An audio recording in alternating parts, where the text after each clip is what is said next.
سلام زخبركم تخاتلتنا كما يصنحكم امباركس نايزي ساعت زي زينا مستندعونا حيزة متسكم اللخو مجمر تاقن عرست زينا الوانجر فرنسا امبسادران خطوت استوهابا جزي قدب نتيقا بغنستات فتنزلو بوليتيكا إثيوبيا نابي مرحلو كمون زينا عرفتي حيزنا متسنكم لنا سناي مكتتال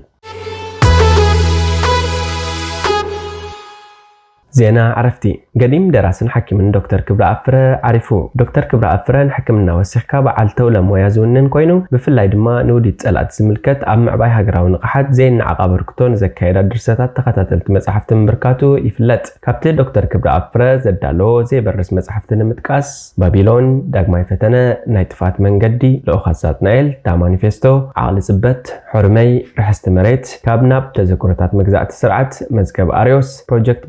Project Babylon, the second attempt, Messengers of Sedan, Tesfa, Ziblan, Aedis, انتاينتون مكالقل ملاتاتون درسة قبتم قدايم درست حقرنا حديو. بابلون مسز بي كم دراسة زلاليتون أزياء التفلتاتن عبشان شعتم 295 استحتمت قدامي تمزحفيا. دكتور كبرى أفرا كابشان شعتم 295 كساب كلتشان عصرتن عبزل عمتات بابلون حوسكا عصرت حموشن مزحفتي درسوم. زبزحة قم مزحفتو عب علامان وديتن conspiracy thriller أتكلن ززن توالب ولا داوين كونان كلوا استرفوا دما مصحفة التاريخ نحكمنا نين بابلون بمنقدي مسكون زرعي ود فرداي تاليا بملكع فيلم تداليا أبكل تشانكلتن كا نابقانقو إنجليزية تترجمة Project Babylon بزبل هرستي مصحفة تزرجحة أبكل تشان حموشن دما اتندد دحر بابلون تحتي من زنبرا داك ماي فتنة لوخات ساتنال بإنجليزية تترجمة Project Babylon the second attempt كمون Messengers of Satan بزبل هرستي تزرجحن مصحفة بابلون داك ماي فتنة كمون لوخات ساتنال كم بابلون قدامين كالعين سالسين كفالات قصتات كسداي كال مسرح بابلون مسفشلتهم أبتا داك ماي فتنة اتبل مصحف اتم سفولي ربحات سلات بعدوين أب إيرترا مستنحشين بمتقطعو نملأ منسات إيرترا أب عزقة آتيخا بروح متسا زي بلون حدرها جرزير كبولو دون مفتار علامة حيزومين كساقسو لوقات ساتنا المسحفو دما اتم سفولي ربحا أب إيرترا كيميكال كم زرقح جيركا نئيوه لازم مساسل تلابع أحمام فتيركا نهزبي أب حنفش آتيخان محاورات منقست أدغين كان إيرترا إذا اتبولو أقات أم مفتار كم علامة حيزوم يسرحو أبتا تامن فيستو اتبل نايك شحنشعتن 299 مسحفو دما ريبابليك عباي تقراي نايم مسرات شرحي كم زان تحيزات تزنتو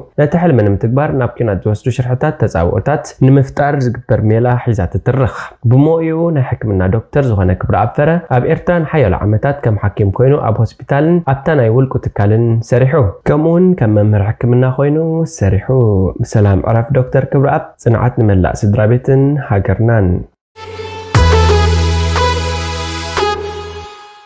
بغنصتات زفتن زلو بوليتيكا إثيوبيا نابي مرحلو أبز حلفو غرب عمتات أب إثيوبيا استفتر بوليتيكا زي مرققا نتهاجر نسقات ستان دحنتنا قالعوا أب تقراي نخلت عمت استخايدو كينات أب أورمو زلو غنصي كاب قربا أوانا جمير دما أب كل لامحران كالوت كلاتن زكايدو غنصتات مست أب تهاجر زلو مخبار نبرا تدميرو إثيوبيا خاب زقات أموات أقامات قالي أميهم أب استفلالي كبابتات استخايدو غنصتات بأشحاد زغط رزيقاتات كموتو كفنا قولون نورتم كسؤنن غيرم ولا كينات تقراي بسلام تتودأ أب أورميا زلو غنصقن بزي فتح قصيل الله إذ خمزي لنا هلو خلوي أب كل لامحرا ون حدش غنصي تفتير زلو أبي أحمد ناب سلطان دحر ممصو أب استفلالي كبابتات زقاطمون زكايدو زلون غنصتات كفتحو بزي مخالم زتات هاجر أب حدقا وديقو نمخانو قند زقامات بوليتيكا إثيوبيا انتايوم ببقس نايت أب زقوان زلو زقامات إثيوبيا بزحات كم زخون يوم بي بي سي ززاراربوم سبمويا زقلصو أب يونيفرسيتي برمنغهام بوليتيكال ساينس مهر دكتور بزونها ጌታቸው ቀንድ ሕቶ ፖለቲካ ኢትዮጵያ ኣብ ክልተ ርእዮተ ዓለማት ዘሎ ገንፂዩ ይብል እቲ ሃገር ኣብ መንጎ ብሄር መሰረት ዝገበረ ፌደራሊዝም ኣሃዳዊ ስርዓት ዝድግፉን ከም ዝተወጠረት እቲ ምሁር ይገልጽ ስርዓት ኢህወደግ ምስ ወረደ ስርዓት ፌደራሊዝም ዝድግፉን ክቕጽል ኣለዎ ዝብሉን ጉጅለታት በዓልና ንባዕልና ከነመሓድሪና ዝብሉ ሕቶኦም ከም ዝወሰኸ ክልል ደቡብ ከም ኣብነት ብምጥቃስ ዶክተር ብዙነህ ይጠቅስ ብኻልእ ገጽ ድማ ስርዓተ ፌደራሊዝም ዝቃወሙን ነቲ ሃገር ክኸፋፍላዩ ከዳኽማዩ ዝብሉ ወገናት ድማ ድምጾም ከስምዑ ጀሚሮም ይብል አመንገዚ ናይ ሐሳብ ጎነት ጸገማት ይፍጠር ከም ዘሎ ዶክተር ብዙነህ የረድእ ኣብ ፖለቲካ ጉዳያት ኢትዮጵያ ርእይቶ ብምሃብ ዝፍለጥ ያስፔት ተስፋዬ ብወገኑ መሰረት ጸገም ፖለቲካ ኢትዮጵያ እቲ ሃገር ብተቃራኒ ጫፍ ደው ዝብሉ ሓሳባትን ነቶም ሓሳባት ኣሰማምዒካ ዘይምኻድን እዩ ይብል ኢትዮጵያ ሃገራዊ ህንጸት ዘይወደት ሃገር እያ ዝበለ ያስፔት ካብ 2011 ዓመተ ምህረት ግእዝ ጀሚሩ እቶም ተቃረንቲ ሓሳባት ነቲ ዘሎ ጸገም ዝበለጸ ከም ዘጋደድዎ ይዛረብ ንሱ መንግስቲ ኣክንድነቶም ሓሳባት ብሄረሰባት ኣሰማሚዑ ናብ ሃገራዊ ህንጸት ዘውዕሎም ካብቶም ገንጽታት ናብ ዝረኸቦ ረብሓ ኣተኪሩ ይብል። ኣብ ለንደን ስኩል ኦፍ ኢኮኖሚክስ ኣብ መጽናዕቲ ጎንጽን ኣፈታትሓን ዝሰርሕ ዶክተር መብራህቱ ከቻለ ኣብ ኢትዮጵያ ዝነብሩን ዘለውን ፖለቲካዊ ጸገማት ምስ መስረታ እታ ሃገር ተተሓሒዞም ናይ ዝመጹ ብዙሓት ጸገማት ድምር ከም ዝኾነ ይጠቅስ። ነዚ ከብርህ እንከሎ ኢትዮጵያ ናይ ብዙሓት ብሄራት ብሄረሰባት ሃገር ከም ዝኾነት ብምጥቃስ ብንጉሳውን ወተሃደራውን ኣገዛዛእታት ዝሓለፈት ምዃና ከምኡ ድማ ኣብ ዝሓለፉ ስርዓታት ዝተፈጸሙ ጥሕስታት ሰብኣዊ መሰላትን ገበናትን ፍታሕ ዘይምርካቦም ነቲ ጸገም ኣበርክቶ ከም ዝገብሩ ይሕብር። እዞም ብታሪኽ ዝተፈጥሩ ቅሬታታት ከይተፈትሑ ኣብዚ ብምጽሖም እታ ሃገር ንዝኣተወቶ ናይ ጎንፂ ዕንክሊል ምኽንያት ከም ዝኾኑ ይዛረብ። ግልፂ ፖለቲካዊ መስመር ዘይምህላው ቀዳማይ ሚኒስተር አብይ አሕመድ ናብ ስልጣን ድሕሪ ምምጽኡ ካብ ዝወሰዶም ስጉምታት ሓደ ብናይ 4 ውድባት ግንባርነት ዝምራሕ ዝነበረ ኢህወደግ ኣፍሪሱ ውድብ ብልጽግና ምስራት እዩ። ያስፔት ተስፋዬ በዚ መንጽር ዋላ እኳ እቲ ውድብ እንተተጠየሰ ከምቲ ኣብ እዋን ኢህወደግ ዝነበረ ሕማቕ ይኹን ጽቡቕ ግልፂ ፖለቲካዊ ፕሮግራም ከም ዘይብሉ እዩ ዝገልጽ። ኢህወደግ ግልፂ ዝኾነ ፖለቲካዊ ፕሮግራም ድኻ ማእከል ዝገበረ ስትራቴጂ ነይርዎ። ልምዓታዊ ስትራቴጂ ይኽተል ነይሩ። ውጽኢታዊ ድዩ ኣይኮነን ዝብል ከም ዘሎ ኮይኑ ብተወሳኺ ብልጽግና ካብ ዝምስረት ናብዚ ግና ንሕና ፕራግማቲስት ኢና ኣብዚ ተመስሪትና ኢና እንንቀሳቐስ እምበር ቀዋሚ ዝኾነ መስመር የብልናን ኢሎም ብግልፂ እናተናገሩ ነይሮም። ካብ ቀረባ እዋን ናብዚ ግና ብዝተወሰነ ናብ ልምዓታዊ መንግስቲ ዝምለሱ ዘለዉ ይመስሉ ኮይኑ ግና ግልፂ ዝኾነ ቀዋም የብሎምን ይብል። ምሁር ፖለቲካ ዶክተር ብዙነህ ግን ነዚ ሓሳብ ኣይድግፎን። እቲ ነቲ ሃገር ዘመሓድር ዘሎ መንግስቲ ካብ ኢህወደግ ዝተፈለየ ፖለቲካዊ ፕሮግራም ከም ዘይብሉን ነቲ ዝነበረ ምምሕዳር ዲሞክራሲያዊ ንምግባር ዝሰርሕ ከም ዝኾነን ይምጉት። ኣብ ኦሮሚያ ብሄር ተኮር ፌደራሊዝም ዲሞክራሲ ንምግባር መንስያት ብዘካየድዎ ተቃውሞ አብይ አሕመድ ናብ ስልጣን ከም ዝመጸ ብምግላጽ ካብ ኢህወደግ ዝተፈለየ ፖለቲካዊ ፕሮግራም የብሉን ይብል። ፖለቲካዊ ኣመለኻኽትኡ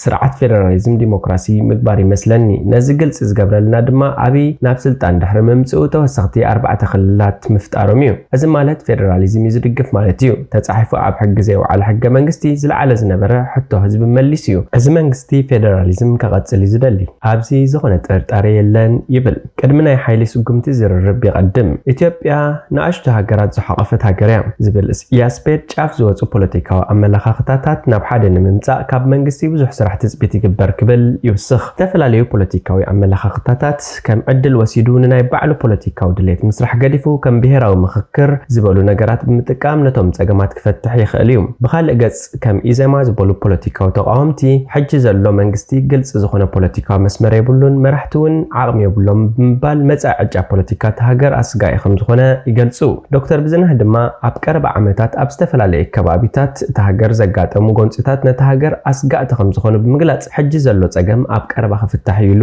ከም ዘይኣምን ይዛረብ። ዘለዉ ጸገማት ብሓይሊ ጥራሕ ምፍታሕ ዘይኮነስ ልዝብን ዓውዲ ፖለቲካ ምስፋሕን ነታ ሃገር ንምርግጋእ ወሰንቲ ከም ዝኾኑ ይመክር። ኣብ ሰሜን ኢትዮጵያ ንኽልተ ዓመታት ዝተኻየደ ደማዊ ኩናት ነታ ሃገር ሓደጋ ኮይኑ ከም ዝነበረ ዝገለጸ እቲ ምሁር ኩናት ትግራይ ብሰላም ምዛሙ እታ ሃገር ብውስን መልክዑ ክትረጋጋእ ሓጊዙ ይብል። ያስፔድ ብወገኑ ንኹሎም ሕቶታት ብናይ ሓይሊ ስጉምቲ ምላሽ መሃብ ከም ዘይዋፅእ ብምጥቃስ መንግስቲ ኣካይድኡ እንተዘይዕርዩ ነታ ሃገር ኣብ ቀረባ ናብ ሰላምን ምርጋእን ምምላስ ከቢድ ምዃኑ ይዛረብ።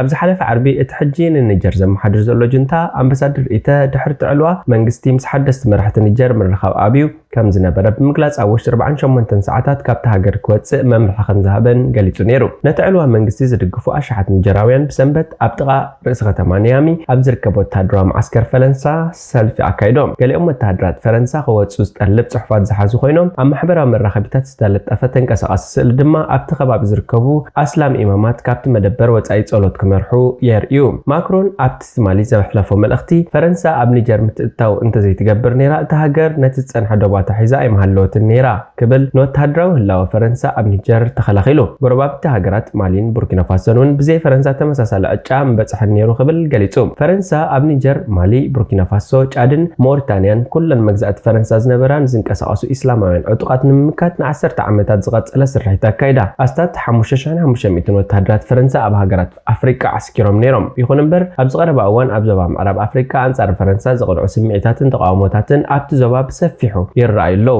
ገለ ተቃውምቲ ምትእትታው ፈረንሳ ዘመናዊ መልክዕ መግዛእቲ እዩ ይብሉ ካልኦት ድማ እቶም ወተሃደራት ነቲ ብቐጻሊ ኣብ ልዕሊ ሕብረተሰብ ዝበጽሕ ዘሎ ስጋኣትን ቀታሊ መጥቃዕትን ጅሃዳውያን ክቐርፍዎ ኣይከኣሉን ኢሎም ኣብዚ ዘይውሕስነት እዚ ወተሃደራት ማሊ ቡርኪና ፋሶን ኣብ ዝቐረበ እዋን ድማ ኒጀር ነቶም ጅሃዳውያን ንምምካት ለውጢ ኣመራርሓ ኣድላይ ብምባል ዕልዋ መንግስቲ ኣካይዶም ወተሃደራዊ መንግስቲ ማሊ ንጉጅለ ዕሱብ ወተሃደራት ሩስያ ቫግነር ነቶም ኢስላማውያን ዕጡቃት ንምምካት ክሕግዙ ፀዊዑ እቶም ዕሱባት ኣብቲ ሰፊሕ ዞባ ንጡፋት ክኾኑ ከም ዝኽእሉ ድማ